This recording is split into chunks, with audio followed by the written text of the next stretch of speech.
في بدايات القرن العشرين كانت منطقة الشام مركز حيوي جدا للفن بشكل عام والموسيقى بشكل خاص، فقرب مناطق زي حلب ودمشق من تركيا خلاها سوق للموسيقى العثمانية. أما بيروت اللي كانت مينا مفتوحة على العالم فكانت هي المنفذ الرئيسي للموسيقى الغربية في المنطقة. وعشان الموسيقى هي اللي بتنده وبتشد سيد درويش زي ما قلنا، فنقدر نقول إنه كان محظوظ جدا بوجوده في الأماكن دي في الوقت ده بالذات.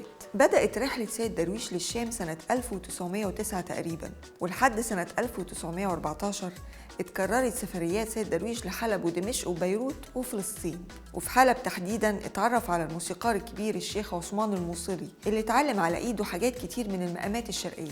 وفي دمشق اشترك في عروض مسرحية كتير علمته ازاي يقدر يدمج الموسيقى مع الحوار التمثيلي. اما بيروت بقى فكانت الباب اللي اتفتح له على الموسيقى الغربية وبالتحديد الأوبرا، والعروض دي بالذات كان ليها أثر كبير على أفكار سيد درويش الموسيقية واللي هيرجع بيها على مصر سنة 1914 عشان يبدأ فصل جديد في حياة سيد درويش، وهو الفصل الأهم مش بس في حياته، ده في حياة الموسيقى المصرية كلها.